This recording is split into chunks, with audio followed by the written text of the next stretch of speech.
구역공과 29과 함께 살펴보도록 하겠습니다. 교회보 22페이지 참고하시면 되겠습니다. 오늘은 우리 지난 시간에 이어서 다윗 언약 두 번째 시간을 가지도록 하겠습니다.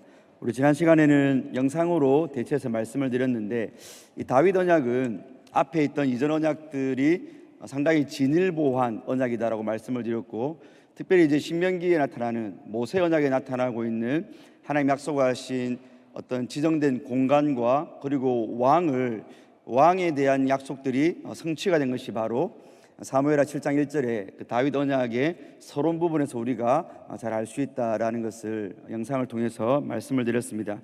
오늘은 다윗 언약에서 왕권과 그 성전이라는 한 장소가 크게 부각되어서 드러났지 않습니까? 그 둘 중에서 이제 장소적인 개념이 어떻게 또 다윗 언약에서 부각되는지, 또 그것이 어떻게 신약과 연결되는지에 대해서 한 번 더 좀 더 심화해서 살펴보도록 하겠습니다. 22페이지를 보시면 여러분, 그 7장 사무엘하 7장 10절로 11절에 내가 또 내 백성 이스라엘을 위하여 한 곳을 정하여 그를 심고 그를 거주하게 하고 다시 옮기지 못하게 하며 악한 종류로 정박같이 그들을 해하지 못하게 하여 전에 내가 사사에게 명령하여 내 백성 이스라엘을 다스리던 때와 같이 아니하게 하고 너를 모든 원수에게서 벗어나 편히 쉬게 하리라고 말씀하시면서, 여기서 하나님께서 이스라엘을 한 곳에 심겠다라고 분명히 말씀하고 있습니다. 근데 그 심으시는 장소가 다시는 대적들의 침략이 없는, 침입이 없는, 그래서 사사시대를 하나님이 예로 드시면서, 사사시대는 정말 빈번하고도 잦은 대적들의 침략이 있었는데, 바로 그것은 이스라엘의 순종과 불순종에 의해서 이스라엘의 침략을 당하기도 하고 잠깐 30년 40년 이렇게 태평성대를 누리기도 했지 않습니까? 근데 그때는 순종 여부에 따라서 침략이냐 태평성대냐였지만, 이제 하나님이 다윗 시대에 심을 이스라엘 백성들은 하나님의 약속 가운데 다시는 침략이 없는 곳이다라고, 약간 다윗 언약의 어떤 무조건성이 잘 드러나는 거죠. 여러분, 사사시대에는 하나님이 너희들이 순종하면 내가 저절을 막아주겠다 하셨지만, 이제 다윗 시대에는 한 곳에 심으시는데 그들의 순종 여부와는 상관없이 하나님께서 그들로부터 대적을 다 무찔러 주시겠다라고 말씀을 하는 것입니다. 자, 그럼 여기서 이 한 곳이 어디냐는 거죠, 여러분. 이 한 곳이, 첫 번째로는 예루살렘 성입니다. 여러분, 예루살렘 성. 하나님께서는 다윗에게 특별히 예루살렘 성을 주신 거죠, 여러분. 물론 이제 이것은 나중에 예루살렘과 예루살렘에 세워지는 성전의 개념이 포함되어 있는데, 솔로몬 때 이루어지지만 하나님께서 다윗에게 한 곳을 이미 약속해 주셨다라고 우리가 볼 수 있습니다. 그것이 우리가 지난 시간에 봤던 신명기 12장의 중앙성소, 너희들이 제사를 드릴 때든 뭘 할 때든 예루살렘 성전에 모여서 내게 얼굴을 보이고 나에게 제사를 드려라 라고 말씀하신 신명기의 말씀이 바로 그 예루살렘과 예루살렘 성전으로 이게 성취되는 것을 우리가 보게 됩니다. 사실 여러분, 바로 이 약속 때문에 이스라엘이 북이스라엘과 남유다로 갈라지지 않습니까? 로보암 때. 그때 이 남유다 사람들이 북이스라엘이 기원전 722년에 아수르의 멸망을 보면서도 그들이 이렇게 마음에 뭔가 안일함을 가졌던 이유가 바로 이겁니다, 여러분. 왜? 하나님이 여기는 더 이상 침략이 없고 망하지 않는다고 약속했기 때문에 북이스라엘이 망할 때도 예루살렘은 안 망해, 예루살렘은 하나님이 약속하신 장소이기 때문에 안 망해라고 말씀하신 거죠, 여러분. 근데 여러분 잘 아시는 대로 기원전 586년에 바벨론에서 망하거든요. 그럼 이게 하나님의 약속이 잘못된 것인가? 아닌 거죠, 여러분. 그러니까 1차적으로는 그 눈에 보이는 예루살렘과 예루살렘 성전을 하나님이 지정하신 게 맞지만, 궁극적으로는 그게 아니고 신약으로 넘어오면 바로 그것이 교회를 통해서 성취된 것을 보게 됩니다.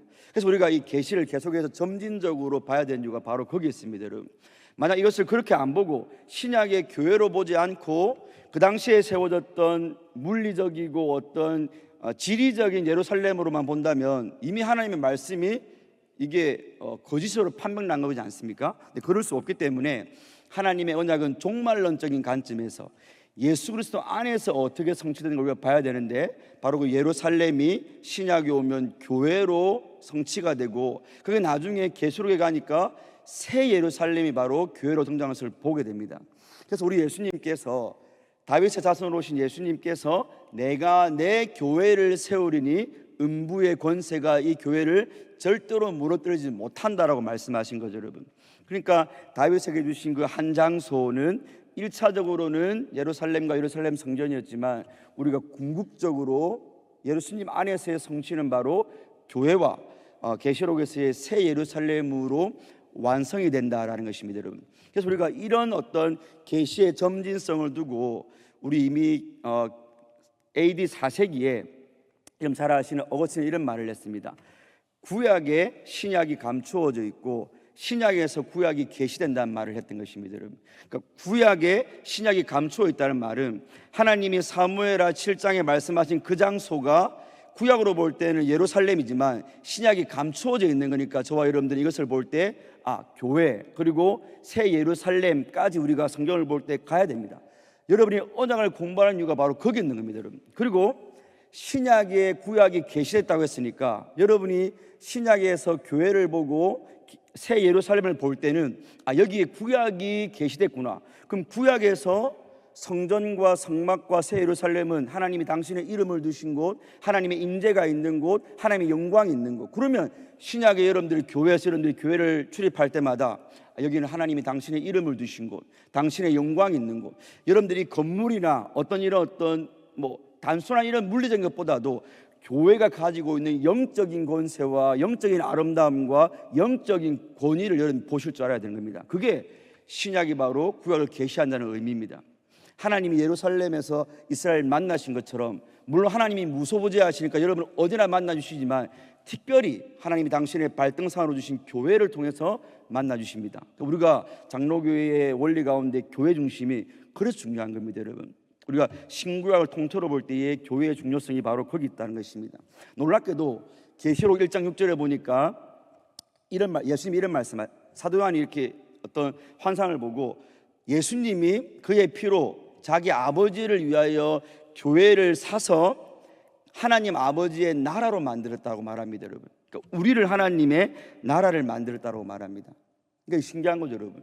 저 계시록에서도 나라 개념, 성전 개념은 바로 교회, 저와 여러분들인 거죠. 그래서 이렇게 다 연결이 되어 있습니다. 그래서 지금 이런 부분을 꼭 보시면서 여러분들이 구약에서 어떤 장소, 하나님 이름 두신 성전, 첫 번째 에덴, 그 다음에 성막, 성전, 이것이 신약이 어떻게 완성이 되었는가 여러분 보실 수 있는 거고, 신약을 볼 때는 이 교회가 구약에서는 바로 하나님이 우리를 만나주시는 회막이었고 성전이었죠.